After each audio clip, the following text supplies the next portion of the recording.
Salamat po, Ama, sa pagtitipon ninyo sa amin at ipinagdiriwang po namin ang inyong kabutihan sa umagang ito. Dinggin niyo po ang aming mga personal na pasasalamat, pagpupuri at pagtatalaga sa inyo ng aming pagtitipon.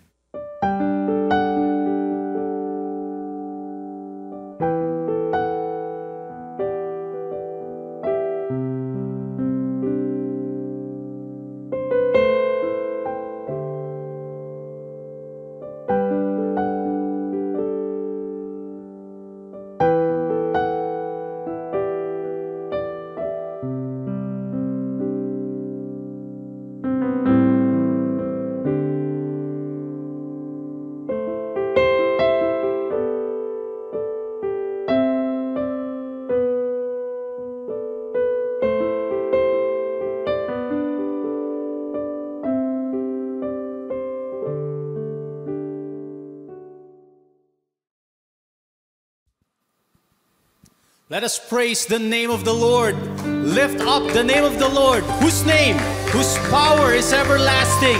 Come on, dear friends, let us praise and lift up the name of the Lord Most High.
ating Panginoon.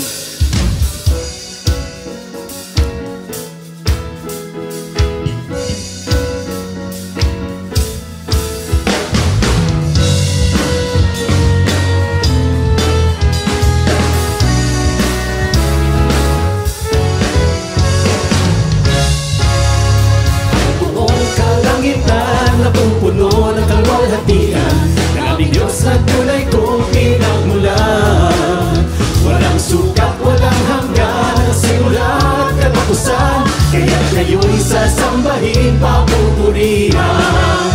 Tatawagin ko kayo sa inyong pangalan. Ako nga, kayo ang siyang manlilikha, aming Ama na siyang may-ari ng lahat.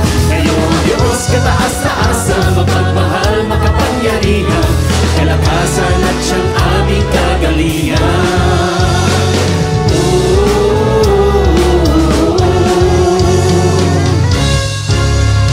Ang buong kalangitan napupuno na kalwalhatian ng aming Diyos na tunay kong pinagmulan. Walang sukat, walang hanggan, ang simula at katapusan, kaya kayo'y sasambahin, papupurihan. Igagalaw, itataas ang inyong pangalan. Mapagkaloob, aming pastor, sandigan ko kayo, dahil sa pag-ibig nyo, napawalang sala ako, inyong biyaya ang kabanalan ko.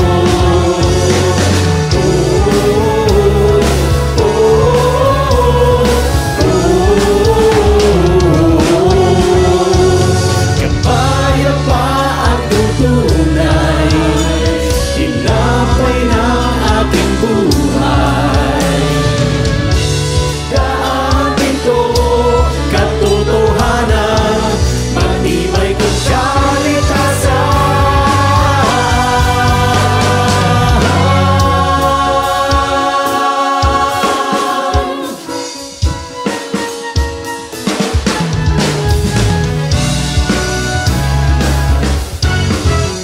Tatawagin ko kayo sa inyong pangalan. Ako nga, kayo ang siyang manlilikha, aming Ama na siyang may-ari ng lahat. Kayo ang Diyos kataas-taasan, mapagmahal, makapangyarihan, kalakasan at siyang aming kagalingan. Igagalaw, itataas ang inyong pangalan.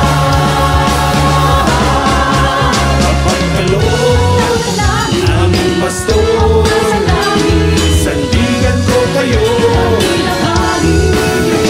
dahil sa pag-ibig nyo, napawalang sala ako, inyong biyaya ang kabanalan ko. Inyong biyaya ang kabanalan ko. Inyong biyaya ang kabanalan ko.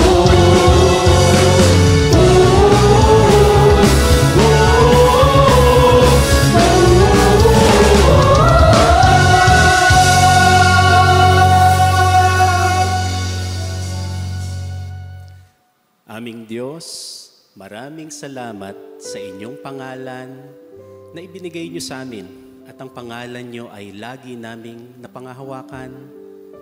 Ang inyong pangalan ay aming sinasandigan. Ang inyong pangalan ang aming kalakasan. Manghina man kami, alam namin ang pagpapatibay niyo ang lagi namin kasama. Salamat din sa pangalan ng inyong anak na si Jesus. At sa pamamagitan niya, alam namin na ang pag-ibig niyo, ang inyong ngiti, kapahingahan, ay ibinibigay niyong lahat ito sa amin sa pangalan ng Panginoong Yesus.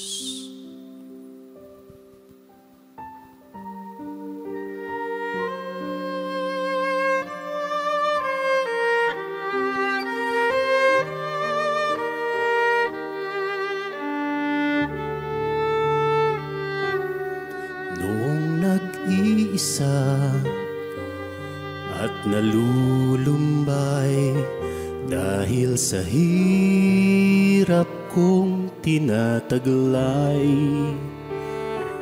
Nung kailangan ko ng karamay, kalinga niyo ang aking agapay.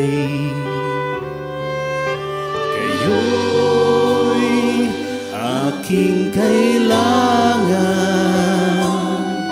sandigan, kaibigan ko.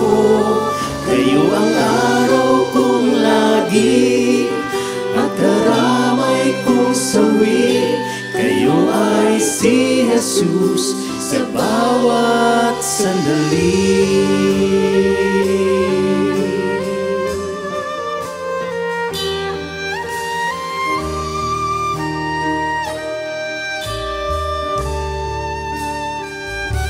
Noong ang buhay ko ay walang sigla, laging takot at laging alala, tanging kay Jesus makaasa, kaligtasan, lubos na ligaya. Kayo'y aking kailangan, sandigan, kaibigan ko. Kayo ang araw kong lagi, ang karamay kong sawi. Kayo ay si Jesus sa bawat sandali. Kaya't ang lagi kong makatatandaan, siya lang ang may pag-ibig na tunay, pag-ibig na tunay, pag-ibig na tunay. Kayo'y aking kailangan, sandigan, kaibigan ko. Kayo ang araw kong lagi, ang karamay kong sawi. Kayo ay si Jesus sa bawat sandali. Kayo'y dapat kong sambahin at kilangin sa buhay ko.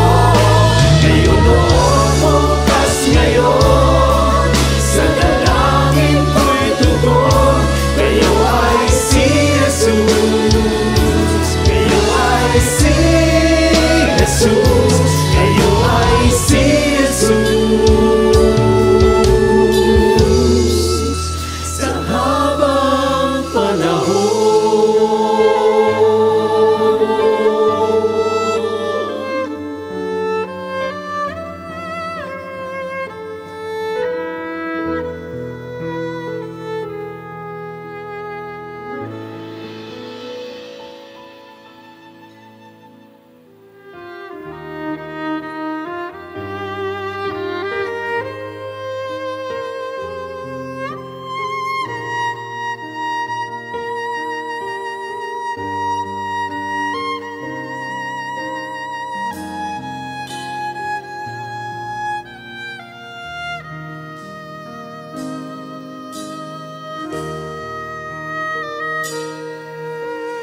Blessed be the name of the Lord.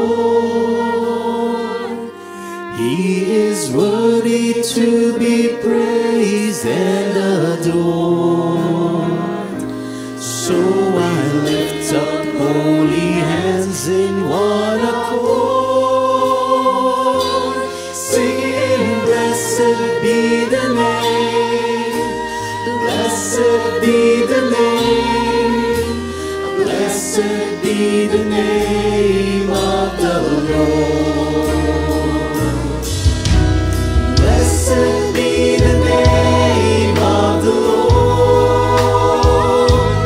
He is worthy to be praised and adored. So we lift up holy hands in one accord, sing, blessed be the name, blessed be the name, blessed be the name of the Lord. Blessed be the name of the Lord. He is worthy to be praised and adored.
High God, pagpalain niyo po ang aming mensaheng mapapakinggan sa pamamagitan ng inyong tagapagsalita sa pangalan ng Panginoong Hesus.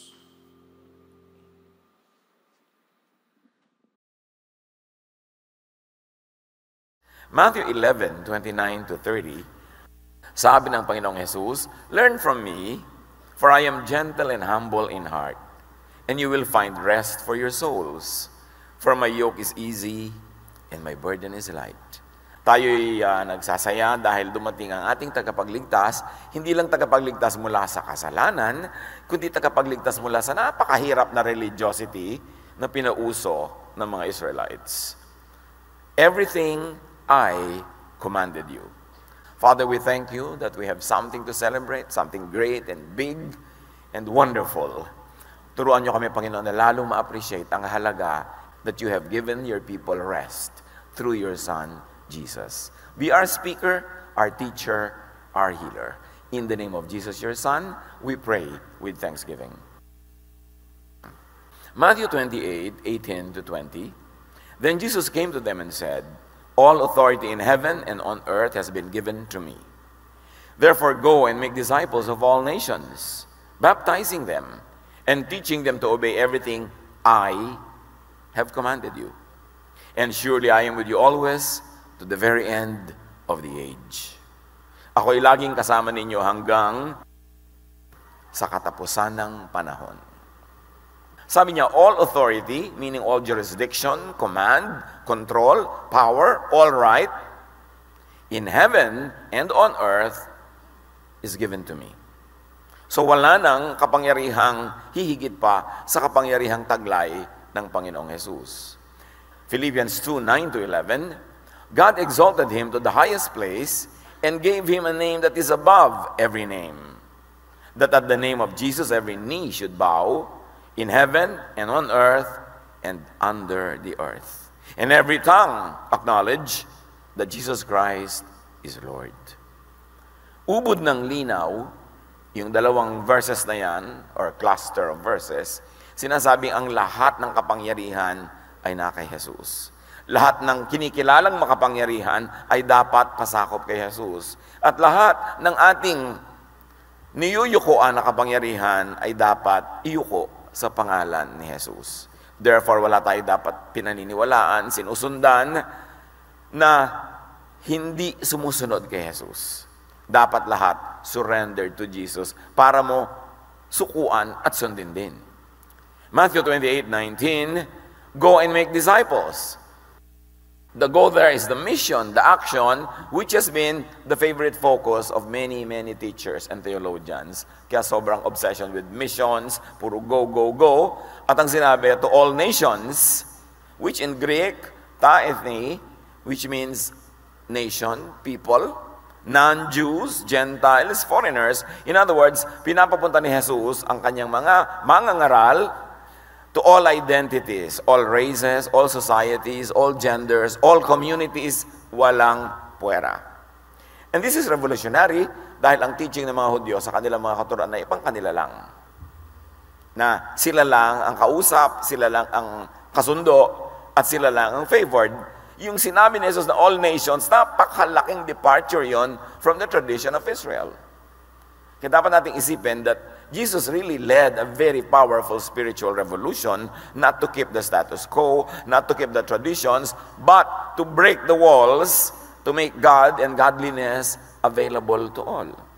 Acts 1:8, sabi ni Jesus, "You will be my witnesses in Jerusalem, and in all Judea and Samaria, and to the ends of the earth." So lahat kasali.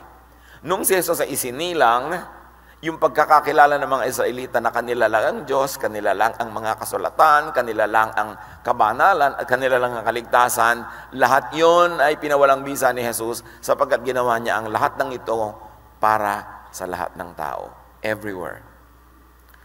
John 1:12, "Yet to all who did receive him, to those who believed in his name, he gave the right to become children of God." Kasi yung mga Israelita, sinasabi nila, sila lang ang anak ng Diyos. Sila lang ang anak ni Abraham. Sila lang ang anak ni Moses. Therefore, sila lang ang may-ari ng lahat-lahat. Pero sabi ng John 1:12, nung si Jesus ay isinilang, nilinaw ng Ama sa langit na ang lahat ng mananalig sa Kanya ay magiging anak ng Diyos. Israelita man sila o hindi. Ano man ang kanilang kalagayan sa buhay, ano man ang kanilang katayuan. Therefore, by the birth of Jesus, a new identity, a new nation, a new human race, if you might want to call it, has been born. This is the family of God. An invisible family, an invisible nation without borders, na ang tanging entry door mo ay faith in Jesus. Kasama ang lahat dito. Abot at sakop ang lahat ng teachings ni Jesus. Walang puwera, walang exclusiveness. On the other hand, para ma-appreciate natin kung anong ibig sabihin ng abot ang lahat, sino lang ang sakop ng teachings ni Moses? Kasi yun ang lahat ng contrast.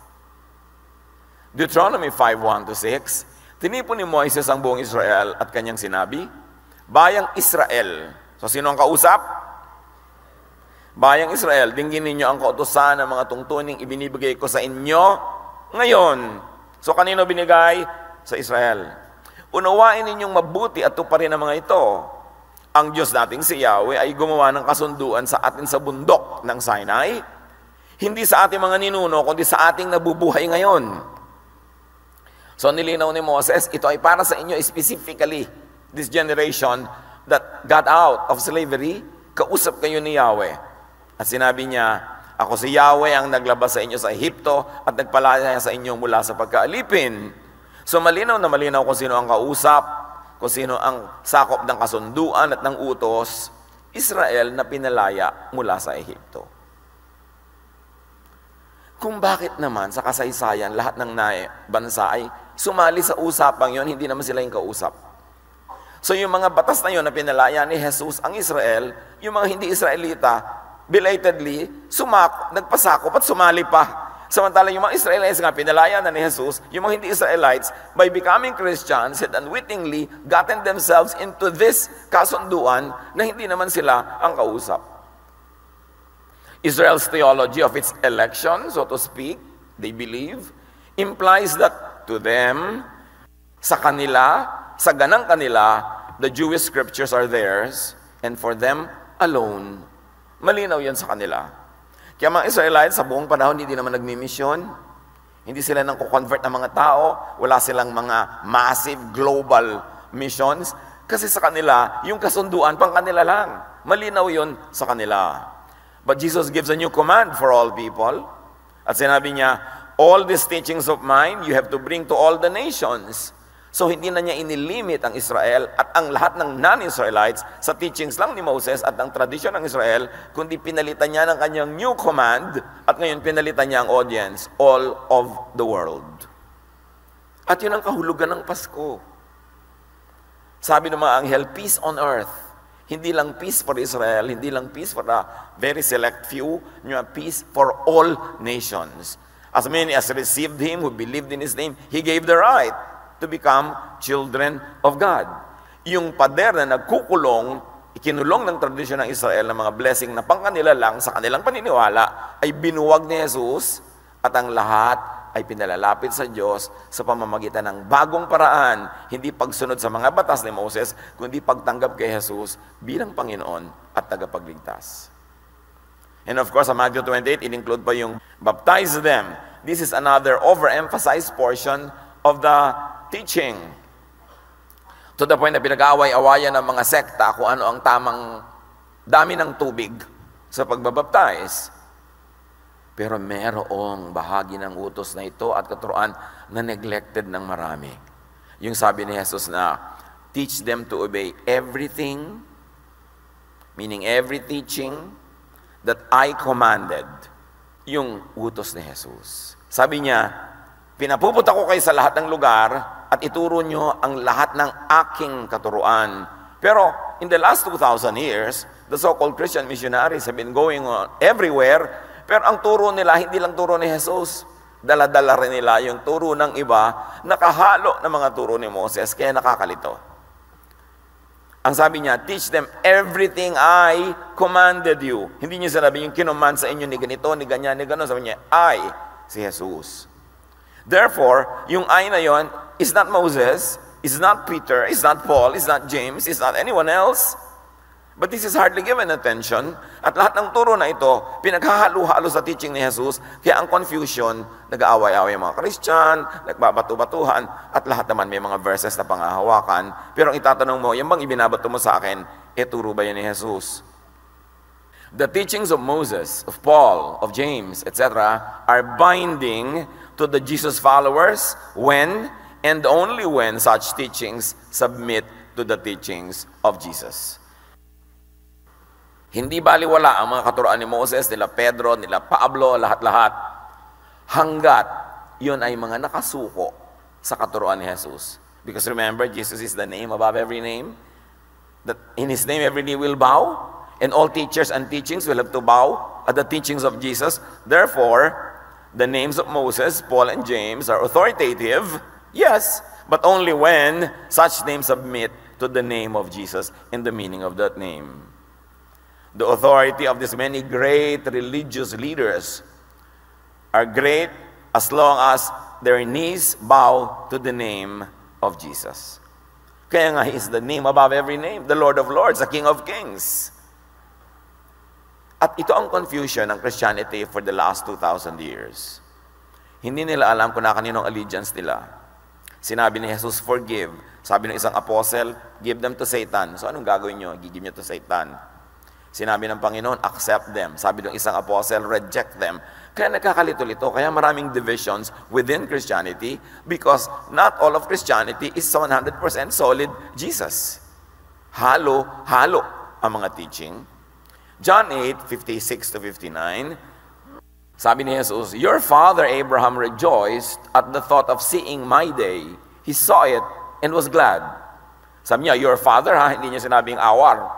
Kasi ang father niya, ang Father in heaven, hindi siya surrendered kay Abraham. At siyempre, nag-react yung mga Jew. You are not yet 50 years old, they said to him, and you have seen Abraham? Very truly, I tell you, Jesus answered, before Abraham was born, I am. At this, they picked up stones to stone him, but Jesus hid himself, slipping away from the temple grounds. A classic example of people loyal to Abraham and being murderous to Jesus. Kasi hindi nila nauunawa that the name of Abraham is to be surrendered to the name of Jesus. Pero sinabi nga ni Jesus, before He was born, I have already been. And John 1 tells us, in the beginning was the Word, and the Word was with God, and the Word was God. Hindi lang nila yun nagagap. Hindi nila naunawa. Acts 5:27 to 29, the apostles were brought in and made to appear before the Sanhedrin to be questioned by the high priest. We gave you strict orders not to teach in this name, meaning the name of Jesus. He said, yet you have filled Jerusalem with your teaching. So kanina, authority name, Abraham, surrendered to Jesus. Ngayon, authority name, Sanhedrin, the ruling class of Israel, the ruling institution. And the high priest, the most celebrated personality in Israel. So, yung temple, yung Sanhedrin, yung high priest, sabi nila, sinabi sa inyong huwag kayo magtuturo sa pangalan ni Jesus. So, the words of the Sanhedrin and the high priest, meaning the temple itself, Peter and the other apostles replied, we must obey God rather than human beings. So, clear kila Pedro, yes, authoritative ang temple, yes, authoritative ang high priest, yes, authoritative ang Sanhedrin, but not over the name of Jesus. And God wants us to preach Jesus. Sa Kanya kami magsasubmit, hindi sa inyo. Clear. Luke 9:54 to 55, when the disciples James and John saw this, that they were unwelcome in some villages, they asked, Lord, do you want us to call fire down from heaven to destroy them? But Jesus turned and rebuked them. Ano yung moral lesson? Si James na to, tsaka si John, ang gusto nila, paulanan ng apoy yung mga baryo na hindi tumatanggap sa kanilang pagtuturo. Pinagalitan sila ni Jesus. So you see, James and John, their teachings, their ideas, have to be surrendered to the teachings of Jesus. Dapat clear yun. Pag ang katuroan nila hindi maka-Jesus, hindi ka na obligadong sundin yun. Sila nga napagalitan eh. Kasi un-Jesus yung ginagawa nila. But according to tradition, very Christian, kasi Christian tradition is used to doing all kinds of murderous activities against those people who have other forms of belief. Christianity as religion has been so murderous in many ways, associated with many un-Jesus ideas. Kaya dapat salain ng lahat ng 2,000 years of Christian history sa katuroan ni Jesus para maging dalisay, maging puro ito uli. Matthew 16:22-23, Peter took him aside, meaning when Jesus said he would go to Jerusalem and die there, and began to rebuke him. Never, Lord, he said, this shall never happen to you. Jesus turned and said to Peter, get behind me, Satan. You are a stumbling block to me. You do not have in mind the concerns of God, but merely human concerns. This is Peter, de facto leader of the apostles. Pero ang kanyang iniisip, kabaligtaran ng layunin ni Jesus. Kabaligtaran ng mission ni Jesus na mamatay para mabayaran natin makasalanan, to satisfy all the requirements of the law, to set us free from the punishment of the law. Pero sabi ni Peter, no, hindi ko kayo papayag mamatay. Love ko po kayo, Lord. You will never die. Sabi ni Lord, umalis ka dyan, Satan. Yung sinasabi mo, hindi yan ang kalooban ng Diyos. Imagine, Peter na yun, napagsabihan pang Satan sa kanyang idea. It means, lahat ng idea ni Peter, kailangan isabit mo kay Jesus, at yung papasalangan sundin mo. Kasi marami rin siyang ideya na hindi maka-Jesus. E di lalo na yung mga taong sinasabi, sila ay successor ni Peter. Si Peter nga mismo nasabihan ng ganito eh. Yung human being ka pa lang na sinasabi mong successor ka niya, paano ngayon magiging lahat ng sinasabi mo ay tama na walang mali? Eh si Peter nga nagkamali. So ang katuroan ng lahat ng sumusunod kay Peter, representative, so-called ni Peter, dapat pa rin salain sa katuroan ni Jesus. Napakarami mga religious wars at mga pagpatay sa mga mananampalataya ng ibang kulay at paraan ang ipinapatay ng simbahan. So, sasabihin nyo, yun din ang kalooban ni Jesus. Dapat salain din yun. John 14:23, Jesus replied, anyone who loves me will obey my teaching. My Father will love them and will come to them and make our home with them. Ang tunay daw na pag-ibig kay Jesus ay pagsunod sa kanyang katuruan, which means hindi pagsunod sa mga katuroang hindi sang-ayon sa kanyang katuruan. Sino man ang pinagmulan ng katuroan na yon. Pag hindi maka-Jesus, yon ay hindi dapat sundin. John 21:22, Jesus answered, you must follow me. Meaning not anyone else. Kaya napakahalaga ng ating lagi na ipinapaliwanag na Jesus filter. Na lahat ng katuroan, ninuman, mga kasulatan, ay salain sa katuroan ni Jesus. At yung papasa, which means loving, kind, accepting, yon ang ipamuhay. At yung mga hindi papasa, ilagay na lang sa library, sa file, gawing reference, pero hindi kailangan nating to kill or die to obey them if they are not surrendered to the teachings of Jesus. Never mind whoever said those teachings. Because Jesus is the only Son of God. He's our only Savior. He is the way, the truth, and the life. Wala dapat contest at walang confusion kung paano natin tatanggihan ang mga katuroang baligtad sa katuroan ni Jesus, labag sa katuroan ni Jesus, at bumabangga kay Jesus. At sabi ng Panginoon, and surely, I am with you always to the very end of the age. So niya, sundin nyo ang lahat ng ito.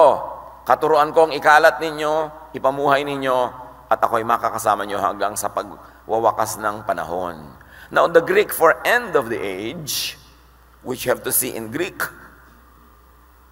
telos tis ilikeas, means end of time, end of a period, end of an era. It doesn't mean end of the planet, nor end of the world. Dapat malinaw yan. Kasi laging may mga nasasabing end of the world, end of the world, end of the world. Actually, ang sinabi ni Jesus ay end of the age. End of a certain era. Halimbawa, end of the temple age. End of the age of the priests. End of the age of animal sacrifices. End of whatever period. Kasi noong unang panahon, pag sinasabi nilang end of time, hindi nila ibig sabihin end of the planet. Kahit yung mga iba, some years ago, natakot dahil sabi daw ng Mayan calendar, mag-e-end na ang world kasi hanggang doon lang yung kalendaryo nila.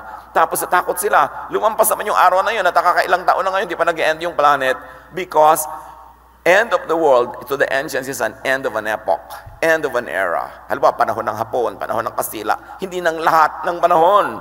So ang tinutukoy ni Jesus, the end of time is the end of whatever time he was referring to. And when you look at history, it is very probable that he meant end of the temple, end of the temple sacrifices, end of the leadership of the priests in Jerusalem.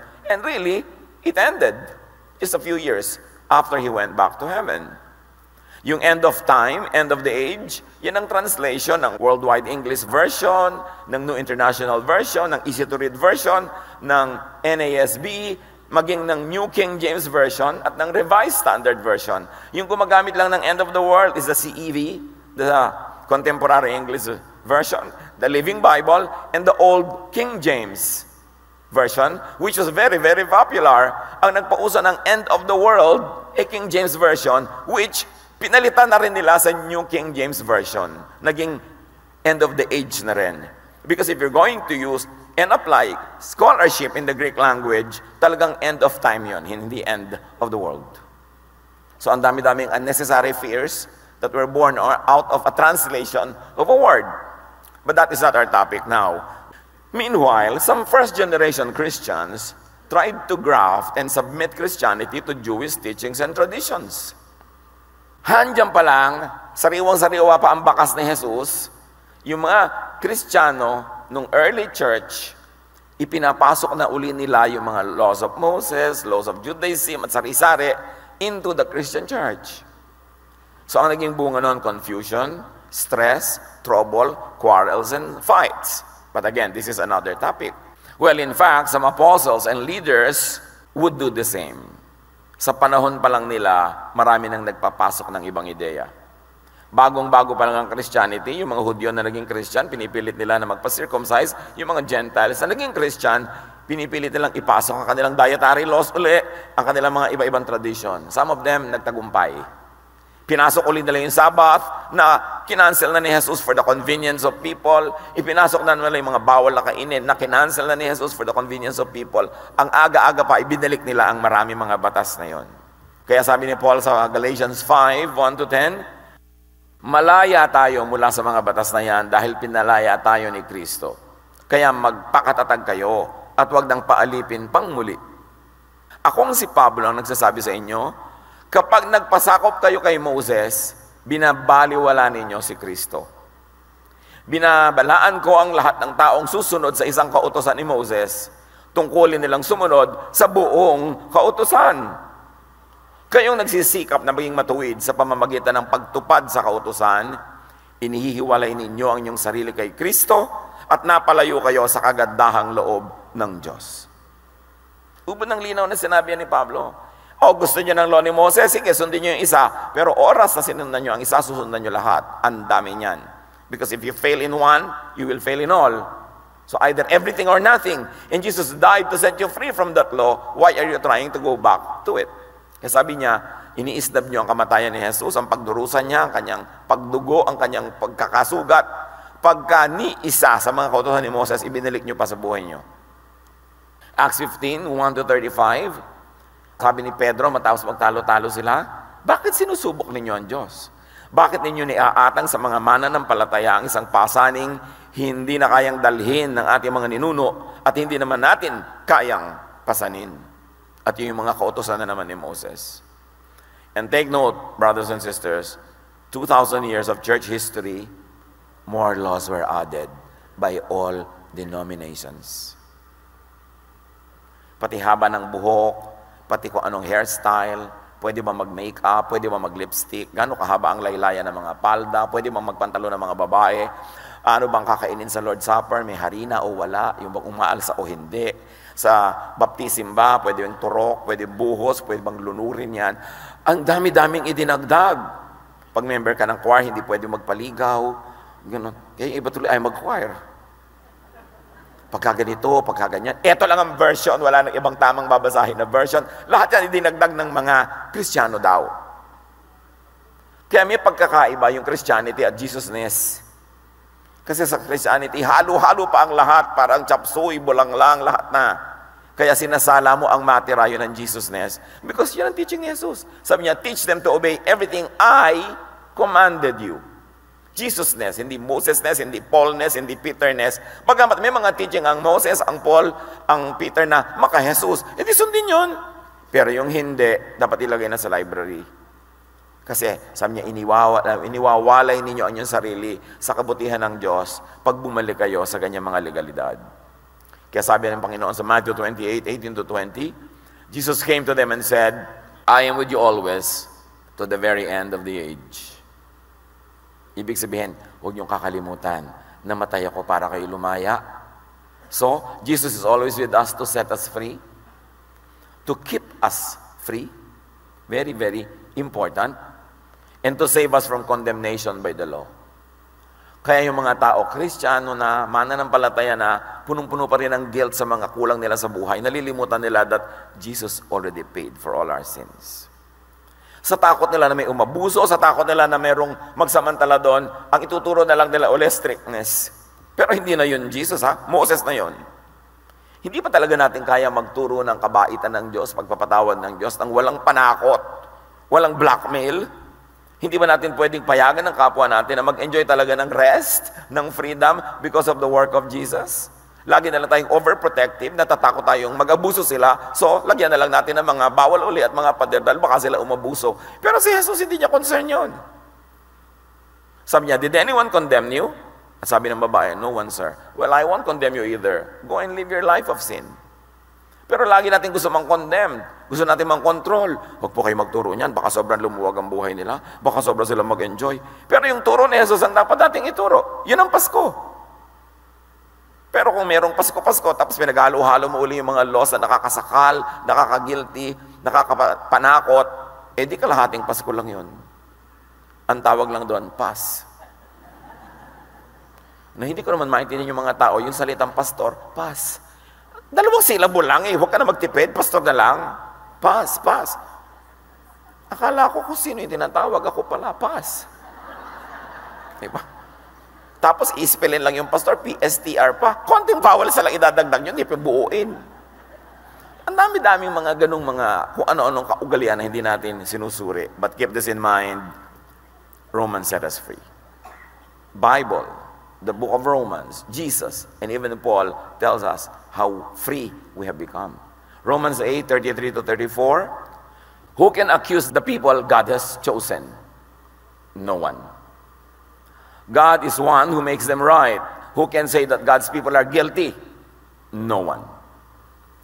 Christ Jesus died for us, but that is not all. He was also raised from death, and now He is at God's right side, speaking to Him for us. So keep this gift in mind, and keep this gift at hand, that Jesus lives to make intercession for us.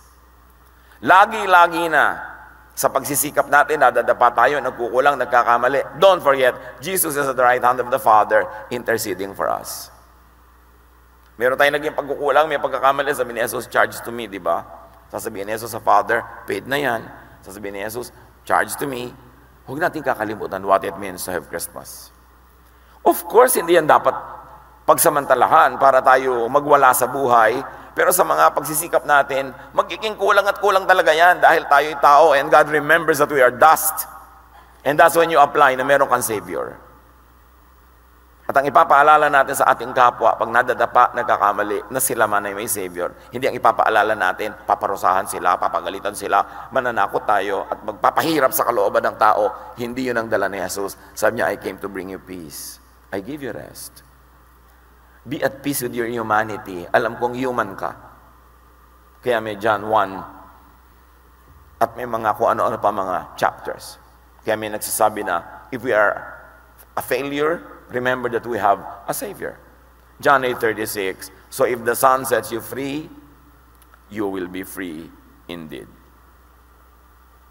Do not join religion only to be chained, only to be made guilty, and only to be condemned. Kasi para kang kumuha ng batong ipinukpok sa ulo mo. Sasali-sali ka para ka lang maalipin, para ka lagi matakot, lagi kang pagalitan, at lagi kang pagiltihin. Bakit mo gagawin yun? Samantalang Jesus came to set you free. But you know why religion does it? Because religion is 1 foot kay Jesus and 1 foot kay Moses. Kaya may mga ganong elements. Kaya dapat linawin. Hindi tayo kontra Moses, of course. Ang dami niya magagandang katuruan. Ituloy. Pero yung mga un-Jesus, yung mga batuhin na nagkasala, ipuwera sa camp, iwan yung mga ganon, hindi na yun Jesus. Dapat na yun ilagay sa history. Hindi kasali ang Jesus people sa mga usapin ng Jewish law.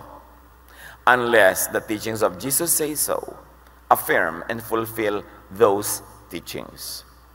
Because Jesus set us free, not only from sin, but also from the Jewish law.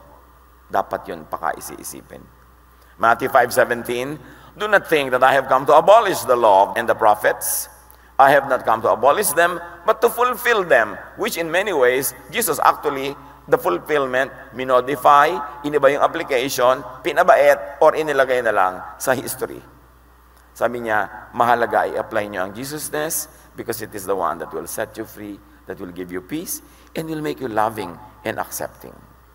Because the fulfillment is the Jesus way, because Jesus is the way. And the way of Jesus is love, forgiveness, and rest. Dapat doon ang ending ng mga ginagawa natin. So receive, enjoy, and share this gift of Christmas. Understand what it means. That the gift of Christmas is the teaching of Jesus, pure. And all other teachings must be filtered, tempered, made kind and beautiful through the Jesus filter. Jesus paid with His life for this. So huwag nating sayangin at makita natin ang ganda ng kahulugan na meron tayong tagapagligtas at yun ang ipinagdiriwang. Panginoon, salamat po sa diwa ng Kapaskuhan. No matter what date talaga ipinanganak si Jesus, no matter what way this is celebrated, ang ipinagpapasalamat namin, Panginoon, ay mahal niyo kami, sinugo niyo ang iyong anak na si Jesus para iligtas kami sa lahat ng mga unnecessary religious traditions and laws so that we can have a peaceful, kind, and loving life. Pagbulay-bulayan natin ito, mga kapatid, ipamuhay at ibigay bilang regalo ngayong Kapaskuhan at sa lahat ng araw. Be with the Lord in silent reflection.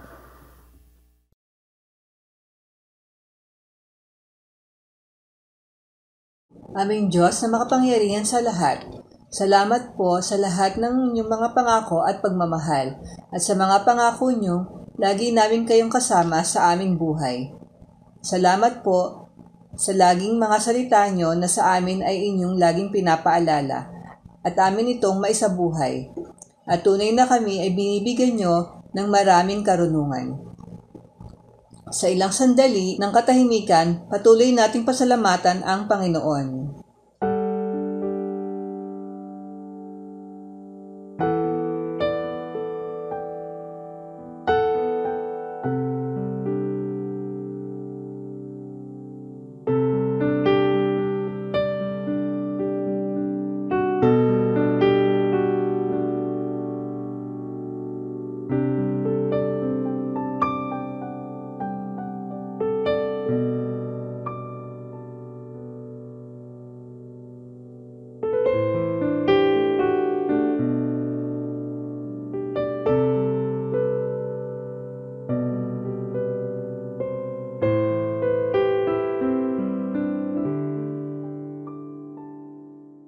Salamat po sa lahat ng pagpapalang aming natatanggap. Kaya sa pagkakataong ito, kami po ay magbabalik ng aming natatanggap sa pamamagitan ng aming handog, upang ito ay magamit sa pagpapalawak ng inyong gawain. Sa matamis na pangalan ni Jesus.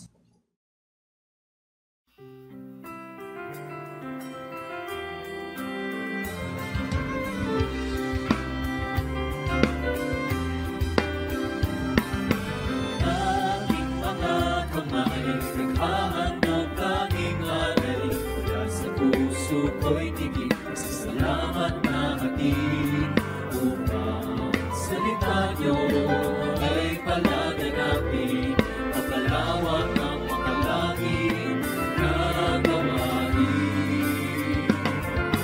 Tinig na umaawit, pagpapuri ang inihahatid sa salamat na sinasabi, ang kalagay walang patid. nagdadalik mga biyayang galing sa langit. Tunay at mayaman ang iyong pag-ibig.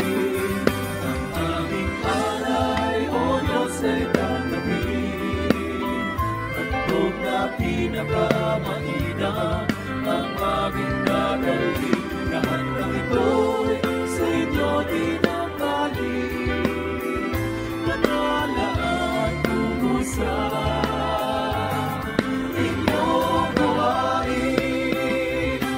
Aming alay, O Diyos, ay tanggapin. Handog na pinakamainam ang aming dadalhin. Lahat ng ito'y sa inyo dinamdalin. Nagalaman tungo sa inyong gawain.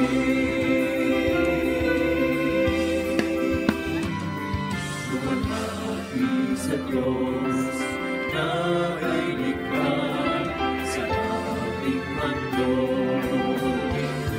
Nalagod kayo siya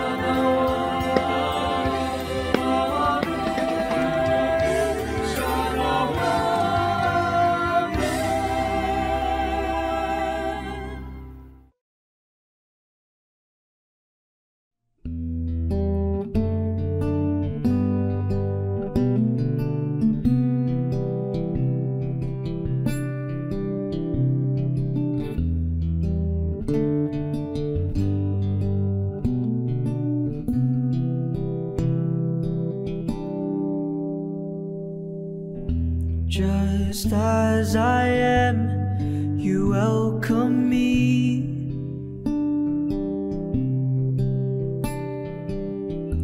With open arms, how can this be?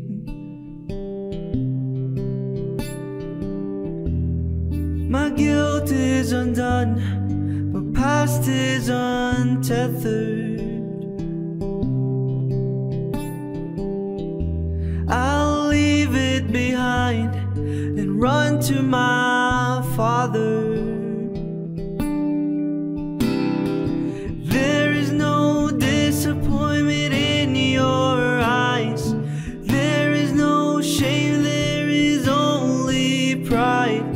I am loved, Father, I'm loved by you.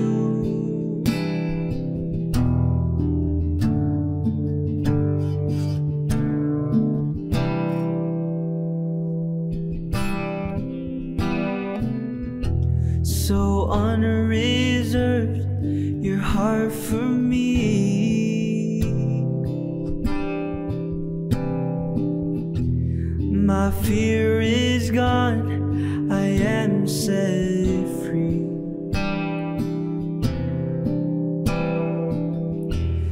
There's nothing to hide, there's nothing to measure.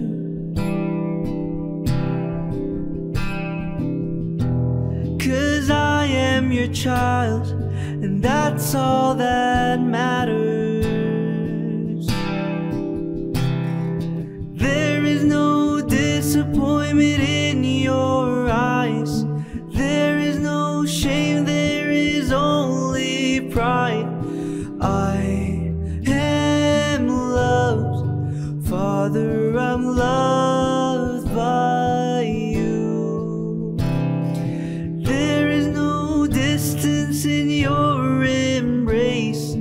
Over and over again you say, I am loved, Father, I'm loved by you. Oh, I am loved, Father, I'm loved by you.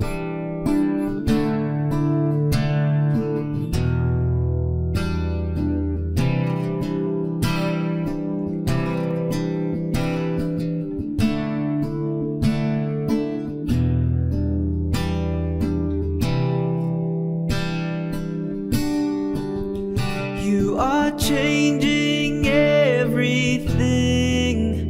You are changing everything. I believe it, I receive it. You are changing everything. You are changing everything. You are changing everything. I believe it, I receive it. You are changing everything. Whoa, you are.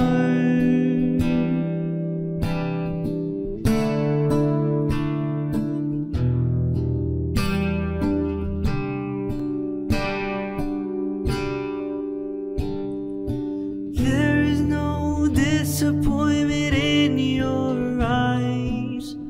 There is no shame, there is only pride.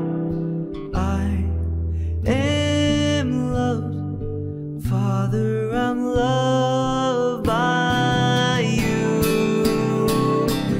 There is no distance in your embrace. Over and over again you say, I am loved, Father, I'm loved by you.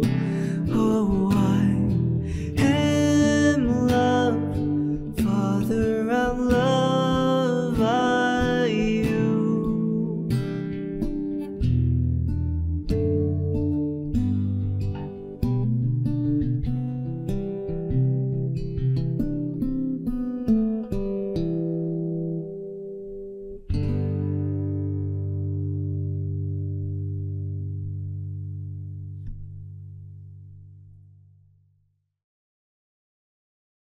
Salamat po, O Diyos, sa mga mapagpalang aral na aming narinig mula sa inyong tagapagsalita. Salamat din po na kami ay patuloy na nakakapag-alay sa inyo ng aming mga handog, pasalamat at papuri. Mga kapatid, ihayag natin sa Diyos ang ating mga pasalamat sa ilang saglit ng personal at tahimik na panalangin.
Mga kapatid, mapuspos tayong lahat ng Espiritu ng Panginoong Hesus, mag-umapaw sa ating buhay ang iba't ibang napapanahong pagpapala, patuloy tayong maging kanlungan at daluyan ng pagmamahal, karunungan at kapahingahan ng ating dakilang Diyos. Maranasan natin ang pag-iingat, kagalingan, kapayapaan at kasiglahan mula sa kaitaasan sa pangalan ng ating Panginoong Hesus.